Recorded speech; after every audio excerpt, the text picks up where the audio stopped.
Bismillahirrahmanirrahim. Today we are going to start more multiple choice related with first year chemistry, which include chapter number 1 to 8. और ये सारे के सारे mix multiple choice question है. इससे पहले हम लोग सेपरेट मल्टीपल चॉइस कर चुके हैं. 1 by 1 चैप्टर हमने कंप्लीट कर लिए. अब हम मिक्स करने के लिए आ रहे हैं. तो number 1, initially starting from 1. The characteristics of exponent 3 is dash. अब देखिए कैरेक्टरिस्टिक्स किसे कहते हैं. जो भी एक्सपोनेंट की पावर होगी वो कैरेक्टरिस्टिक्स होगी. तो इसका आंसर ऑप्शन गिवन है ए बी सी डी. तो करेक्ट ऑप्शन इज सी, जो बोल्ड किया हुआ है सी 3. इसका मतलब जो भी एक्सपोनेंट की पावर होती है वो क्या कहलाती है, कैरेक्टरिस्टिक्स. ठीक है. तो अगर 10 की पावर 5 होती तो कैरेक्टरिस्टिक्स 5 होगी. 10 की पावर 4 होगी तो कैरेक्टरिस्टिक्स 4. लेकिन यहाँ पर एक्सपोनेंट की पावर कितनी दी हुई है, एक्सपोनेंट की पावर 3. तो कैरेक्टरिस्टिक्स कितनी है इसकी, 3. Next, the volume of 3.01 exponent 23 molecules of nitrogen gas at STP will be dash. 4 volume given है. मैं इसको निकालने का तरीका बता देता हूं कि निकालने का तरीका क्या है. देखें, सबसे पहले अगर हम बात करें कि 2 तरीके इसको निकालने की, या तो बाय यूजिंग फॉर्मूला निकाल दें या सिंपल आपके पास यूनिट मेथड से भी निकाल सकते हैं. हमें मालूम है कि volume occupied by gas at STP, volume occupied by gas at STP कितना होता है, n मल्टीप्लाई बाय 22.4. ठीक है. तो ये हमारे पास सिंपल फॉर्मूला है. तो यहां पर सबसे पहले हम नंबर ऑफ पार्टिकल से पहले क्या निकालते हैं, मोल्स. नंबर ऑफ पार्टिकल से मोल्स निकालते हैं. नंबर ऑफ पार्टिकल्स का फॉर्मूला, नंबर ऑफ पार्टिकल्स बराबर है किसके, n मल्टीप्लाई बाय 6.02 एक्सपोनेंट 23. तो 6.02 एक्सपोनेंट 23 ये हमारे पास एवोगाड्रोस नंबर है.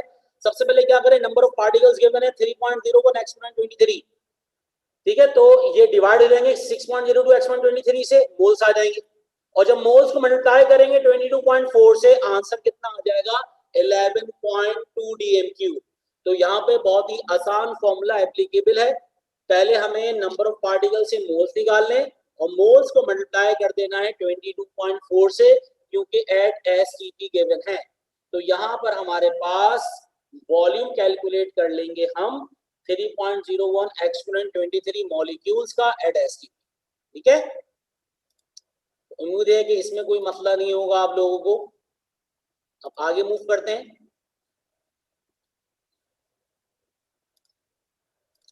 थर्ड, अब ये chapter number 2 state of matter का क्वेश्चन है. If A equals to B not equals to C while all angles are equal and will be equal to 90 degree Celsius, 90 degree. The crystal structure is cubic, tetragonal, orthorhombic, triclinic. ये हमने पढ़ा था कि अगर सारी length equal हो, सारे angle आपस में इक्वल हो और 90 के इक्वल हो तो क्यूबिक होता है. लेकिन अगर एक लेंथ अनइक्वल होगी और सारे एंगल आपस में भी इक्वल हो और 90 के इक्वल हो, ठीक है, तो ये क्या होगा, टेट्रागोनल स्ट्रक्चर. तो ये चैप्टर नंबर 2 थ्योरी में क्रिस्टल स्ट्रक्चर में यूनिट सेल में हम लोगों ने ये कंप्लीटली इसको एक्सप्लेन किया था. ठीक है. Next, question number 4, the rate of diffusion of carbon dioxide is equal to that of dash. बहुत ही आसान सी बात है. 4 ऑप्शन गिवन है. कार्बन का मास पता होना चाहिए 12, ऑक्सीजन का मास 32, ऑक्सीजन का मास 16, 2 हो गए 32. इसका मतलब कार्बन डाइऑक्साइड का जो मास आ जाएगा वो कितना है हमारे पास, कार्बन डाइऑक्साइड का मॉलिक्यूलर मास ऑफ CO2 बराबर किसके आ गया, 44 के. अब इसी तरह सबके मासेस निकालें. जब हम जब हम निकालेंगे मॉलिक्यूलर मास ऑफ C3H8 तो ये कितना आ गया, 12 कार्बन का मास है मल्टीप्लाई बाय 3, उसमें प्लस कर लेंगे 1 मल्टीप्लाई बाय 8. तो 12 3 48, 12 3 36 और 36 प्लस 8 तो ये आपके पास कितना हो गया, 44. इसका मतलब कि रेट ऑफ डिफ्यूजन किन दो गैसेस का इक्वल होगा, जिनके मासेस आपस में इक्वल हो, क्योंकि कार्बन डाइऑक्साइड का मास 44 है, 44 AMU। 44 AMU जो कार्बन डाइऑक्साइड का मास है वो C3H8 से मैच कर रहा है। तो C3H8 और कार्बन डाइऑक्साइड, इन दोनों का रेट ऑफ डिफ्यूजन क्या होगा? सिमिलर। तो those gases which has equal molecular masses must have equal rate of diffusion। तो ये ग्राम्स लॉ कहता है कि कार्बन डाइऑक्साइड का मास 44 है, तो C3H8 का मास भी 44 है, तो दोनों के मॉलिक्यूलर मासेस सेम है, तो दोनों के रेट ऑफ डिफ्यूजन क्या होंगे? सेम। ठीक है। देन इसके बाद question number 5, the SI unit of viscosity is dash, poise, centipoise, millipoise, newton second पर मीटर स्क्वायर। अब बहुत सारे यूनिट है, सारी यूनिट सही है, लेकिन ऐसा यूनिट की बात की, सिस्टम इंटरनेशनल, सिस्टम इंटरनेशनल की बात करेंगे तो यहाँ पर विस्कोसिटी निकालने का तरीका क्या है, फॉर्मूला क्या है? तो फॉर्मूला जो होता है एक तरीके से विस्कोसिटी का, वो क्या होता है? Force multiply by time divided by area. तो इसका मतलब फोर्स की यूनिट न्यूटन, टाइम की यूनिट सेकेंड, और डिवाइडेड बाय एरिया की यूनिट मीटर स्क्वायर। तो मीटर स्क्वायर ऊपर आके क्या होगा? Metre square inverse. तो न्यूटन सेकंड पर metre square is the SI unit of viscosity. तो विस्कोसिटी का formula force into time divided by area. Force की एसआई यूनिट न्यूटन, टाइम की एसआई यूनिट सेकेंड, और एरिया की एसआई यूनिट मीटर स्क्वायर। तो हमारे पास यहाँ पर विस्कोसिटी की यूनिट क्या हो गई? न्यूटन सेकंड पर मीटर स्क्वायर, ऑप्शन डी, जिसको हम पढ़ते हैं newton second metre square inverse. ठीक है। उम्मीद है कि ये मल्टीपल चॉइस आप लोगों को क्लियर होगा। आगे मूव करते हैं।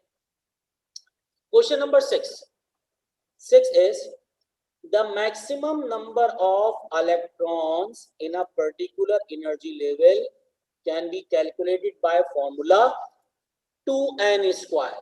फॉर्मूला क्या है? 2n square. ये लिखा हुआ है, ये किसने दिया है? बोहर ने। ठीक है। 2n square is the right answer. अगर हमें किसी भी शेल में इलेक्ट्रॉन कैलकुलेट करने तो 2n स्क्वायर से कैलकुलेट करेंगे। n बताएगा शेल नंबर। n क्या बताएगा हमें? कि इलेक्ट्रॉन किस शेल में मौजूद है। फर्स्ट शेल में है तो n1 पुट करेंगे, k के लिए 2 इलेक्ट्रॉन, इसी तरह L, M, N सबके लिए इलेक्ट्रॉन कैलकुलेट करते हैं by using formula that is 2n square. और ये किसने कैलकुलेट किया था? बोहर। ठीक है। तो अब उम्मीद है कि आप लोगों को ये मल्टीपल चॉइस कंप्लीटली क्लियर होगा। अब हम आगे की तरफ मूव करते हैं। Multiple choice number 7। Multiple choice number 7 भी बहुत ही आसान सा क्वेश्चन है। ठीक है। ये लिखा हुआ है bulk properties of a system which are easily measurable are called dash। Bulk का मतलब होता है ज्यादा क्वांटिटी में, मतलब मैक्रो। और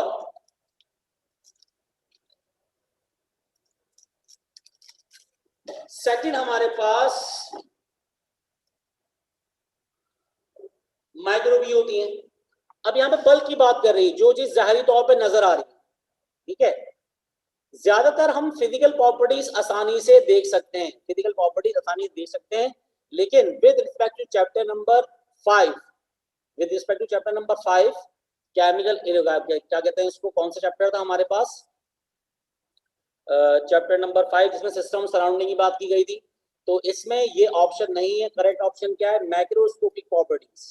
तो macroscopic properties is the right answer. वो प्रॉपर्टीज जो आसानी से मेजर की जा सकती हैं वो मैक्रोस्कोपिक प्रॉपर्टीज हैं। ठीक है। वो केमिकल भी हो सकती हैं और फिजिकल भी हो सकती हैं। ठीक है। तो macroscopic properties can easily be measurable. Next, इसके बाद A, this molecule has zero dipole movement. Zero dipole movement ये हम लोगों ने पढ़ा है चैप्टर नंबर 4 के अंदर। वो कौन सा मॉलिक्यूल है जिसका जीरो डायपोल मूवमेंट है? वो है कार्बन डाइऑक्साइड। कार्बन डाइऑक्साइड में कार्बन 2 ऑक्सीजन के साथ मिलके लीनियर स्ट्रक्चर ड्रॉ करता है। देखें कार्बन दो ऑप्शन के साथ मिलेगा, दो डबल कोवेलेंट बॉन्ड होंगे और लीनियर स्ट्रक्चर ड्रॉ होगा। ठीक है, तो ये क्या हो गया, this molecule has zero dipole moment, that is carbon dioxide. Carbon dioxide is our right answer.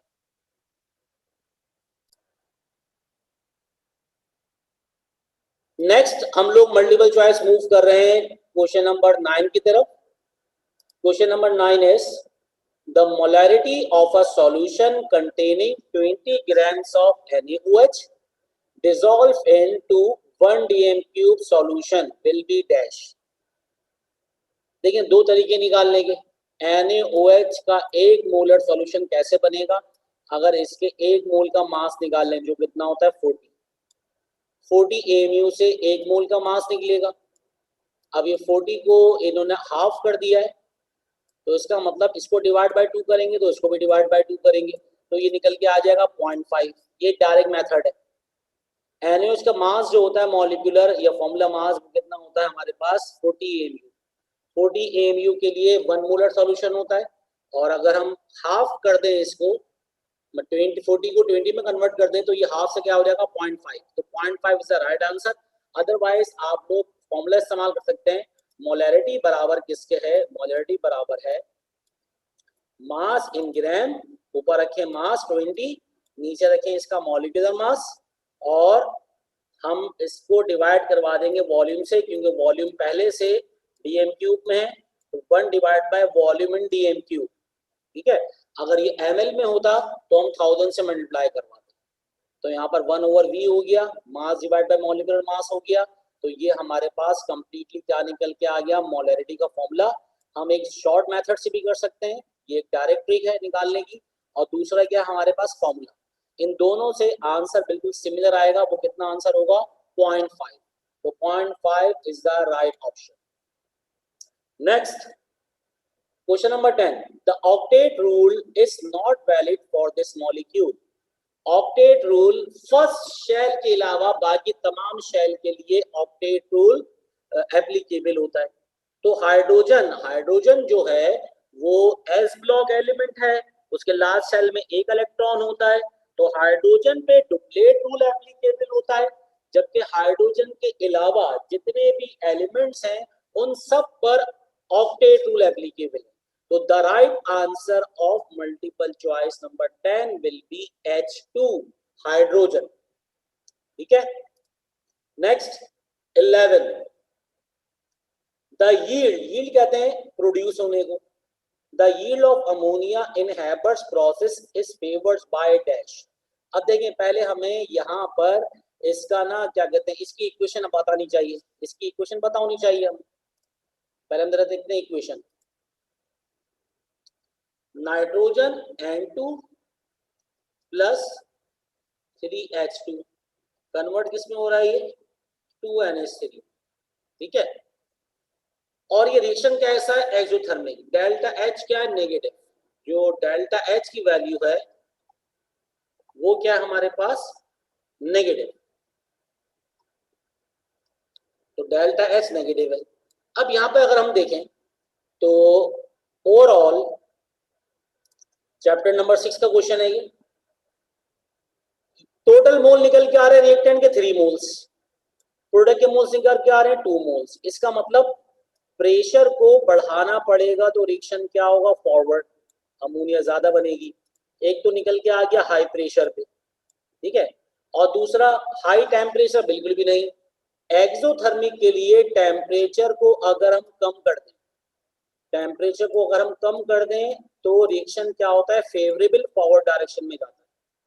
तो high pressure and low temperature is the right answer, जो कि ऑप्शन बी में लिखा हुआ है। अगर हाइबर्स प्रोसेस में हमें अमोनिया ज्यादा क्वांटिटी में चाहिए, ज्यादा मिकदार में चाहिए, तो हमारे पास the right answer will be high pressure and low temperature. Clear?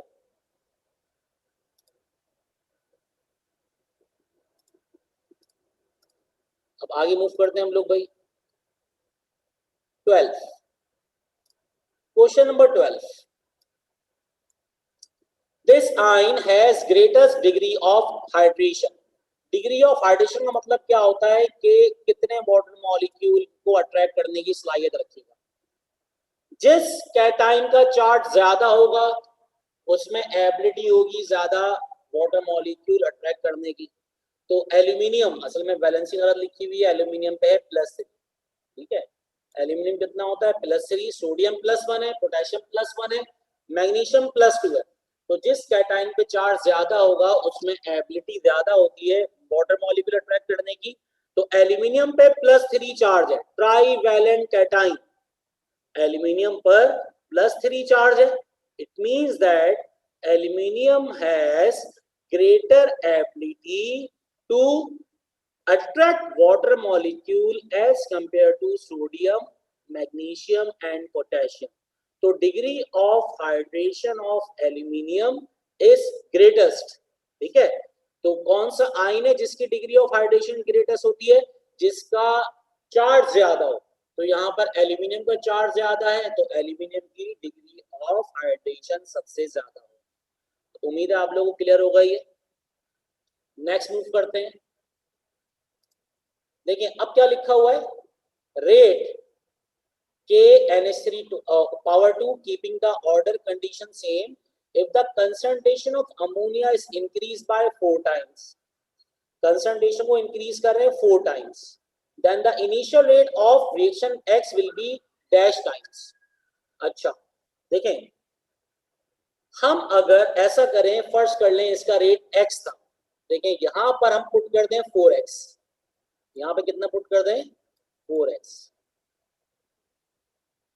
अच्छा इनिशियल कितना था हमारे पास x, इनिशियल कितना था हमारे पास x। अब 4 टाइम्स कर दिया, जब 4 टाइम कर दिया तो कितना हो जाएगा ये 16, तो ये हो जाएगा 16x, ठीक है। ये कितना हो जाएगा 16x। इसका मतलब सामने इक्वेशन हमें गिवन है, रेट बराबर है k और active mass of ammonia power 2। तो जितना हम रेट इंक्रीज कर रहे हैं 4 टाइम, 4 टाइम है तो 69 टाइम हो जाएगा, अगर 2 टाइम है तो 4 टाइम हो जाएगा, अगर आपके पास ये 8 टाइम होता तो 64 टाइम हो जाता। तो यहाँ पे right answer will be 16x, that is D. तो D option is a correct answer. Next question number 14, इसमें से कौन सी प्रॉपर्टी एक्सटेंसिव नहीं। अच्छा एक्सटेंसिव समझ में आना चाहिए आपके, एक्सटेंसिव किसे कहते हैं, एक्सटेंसिव और इंटेंसिव। इंटेंसिव होती है मास पे डिपेंड जो कर रही होती है, वो प्रॉपर्टीज जो मास पे डिपेंड करें कहलाती हैं एक्सटेंसिव, और जो प्रॉपर्टीज मास पे डिपेंड ना करें वो कहलाती है इंटेंसिव। विस्कोसिटी, अगर हम देखें 1 टीस्पून हनी और 1 टीस्पून वाटर, तो शहद और वाटर में दोनों के 1-1 टीस्पून लेंगे तो कौन हैवियर होगा, 1 टीस्पून हनी हैवियर होगा। इसका मतलब दोनों की विस्कोसिटी कुछ ना कुछ होगी, लेकिन हनी का मास ज्यादा है तो हनी की विस्कोसिटी ज्यादा होगी, पानी का मास कम है तो पानी की विस्कोसिटी क्या होगी, कम, ठीक है। तो हम दूसरी प्रॉपर्टी चेक करें, एंट्रोपी, एंथैल्पी, इंटरनल एनर्जी, तो एक्सटेंसिव प्रॉपर्टी नहीं है। अच्छा तो यहां पर सवाल पहले गौर से पढ़े, इसमें से कौन सी प्रॉपर्टी एक्सटेंसिव नहीं है, इसका मतलब कौन सी है इंटेंसिव, कौन सी प्रॉपर्टी इंटेंसिव। अब एंथैल्पी भी मास पर डिपेंड कर रही है, एंट्रोपी भी डिपेंड कर रही है, इंटरनल एनर्जी भी डिपेंड कर रही है। विस्कोसिटी हर सब्सटेंस के खास टेम्परेचर पर फिक्स होती है, विस्कोसिटी हर सब्सटेंस के खास टेम्परेचर पे क्या होगी, फिक्स। अच्छा हाँ, विस्कोसिटी हनी और वाटर की कंपेयर करें दोनों की अलग अलग है, लेकिन हनी की हनी से कंपेयर करें, ठीक है, 2 टीस्पून हनी लें और दोनों को सेम टेम्परेचर पे रखें तो सेम टेम्परेचर के ऊपर दोनों की विस्कोसिटी सेम होगी। टेम्परेचर बढ़ाने या कम करने से विस्कोसिटी कम या ज्यादा होगी। इसका मतलब क्या हो गया कि 1 चमचा हनी लें, 2 टीस्पून लें, एक जार ले लें, उस पूरे कंटेनर की विस्कोसिटी क्या रहेगी, सेम। तो मास को कम या ज्यादा करने से विस्कोसिटी कम या ज्यादा नहीं हो रही, it means that viscosity extensive property नहीं है बल्कि क्या है, इंटेंसिव प्रॉपर्टी। ठीक है, नेक्स्ट की तरफ मूव करते हैं। The extent of reaction will be maximum for this KC value. अब हमने पढ़ा है चैप्टर नंबर 6 में केसी की वैल्यू ज्यादा होगी तो प्रोडक्ट ज्यादा होगा। ठीक है, तो जितनी केसी की वैल्यू ज्यादा होगी एक्सटेंट ऑफ रिएक्शन क्या होगा, ज्यादा। जितनी केसी की वैल्यू ज्यादा होती है एक्सटेंट ऑफ रिएक्शन ज्यादा होगा, जितनी केसी की वैल्यू कम होगी एक्सटेंट ऑफ रिएक्शन। केसी की वैल्यू ज्यादा मतलब प्रोडक्ट ज्यादा बना हुआ है, केसी की वैल्यू कम है मतलब प्रोडक्ट कम बना हुआ है। तो यहाँ पर हाई वैल्यू कौन सी है, बी। 10 की पावर 3 हाई वैल्यू है बी, और इसके अलावा 10, 0.1 और एक्सपोनेंट -30। इसी तरह अगर आप लोगों से पूछा जाए the extent of reaction will be minimum for this KC value, तो वो आंसर होता ए -30। लेकिन यहाँ पूछा जा रहा है कि किस केसी की वैल्यू के लिए एक्सटेंट ऑफ रिएक्शन मैक्सिमम है, तो किसके लिए मैक्सिमम है, एक्सपोनेंट 3 के लिए। एक्सपोनेंट 3 के लिए केसी की वैल्यू क्या है, मैक्सिमम। तो बहुत आसान सा मल्टीपल चॉइस था, केसी की वैल्यू ज्यादा है तो एक्सटेंट ऑफ रिएक्शन ज्यादा, केसी की वैल्यू कम है तो एक्सटेंट ऑफ रिएक्शन कम। ठीक है, next 16, this hydrogen halide has the highest percentage of ionic character। Ionic character किस हाइड्रोजन हैलाइड का, किस एसिड का ज्यादा है। लेकिन सब में हाइड्रोजन कॉमन है। सबसे ज्यादा इलेक्ट्रोनेगेटिविटी किसकी है, फ्लोरीन की। सबसे ज्यादा अब तक पाए जाने वाले इलेक्ट्रोनेगेटिव एलिमेंट में कौन है, फ्लोरीन। और फ्लोरीन की इलेक्ट्रोनेगेटिविटी पाई गई है 4। तो सबसे ज्यादा highest percentage of ionic character किसमें पाई जाती है, HF के अंदर। तकरीबन 67% होता है इसका आयनिक कैरेक्टर। ठीक है, तो फ्लोरीन सबसे हाईली इलेक्ट्रोनेगेटिव एलिमेंट है। तो इन तमाम हैलोजन एसिड के अंदर सबसे ज्यादा जो maximum percentage of ionic character पाया जाएगा वो किससे बिलोंग कर रहा होगा, वो बिलोंग कर रहा होगा हाइड्रोजन फ्लोराइड से, that is HF। Now going to move towards 17 जो है हमारे पास वो क्या है, most of the radiation coming out from pitchblende वर डैश। ये चैप्टर नंबर 3 के अंदर हम लोगों ने पिच ब्लेंड की फॉर्मेशन की। ठीक है, पिच ब्लेंड के अंदर देखा था हम लोगों ने रेडियो एक्टिव मटेरियल को फॉइल में रैप किया।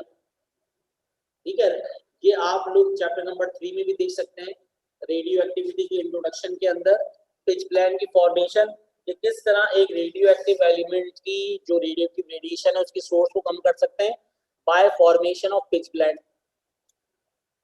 बाकी सारी रेडिएशन तो रुक जाएंगे, लेकिन इसमें सबसे ज्यादा रेडिएशन जो कमिंग आउट हो रही होगी वो कौन सा होगा, इलेक्ट्रॉन।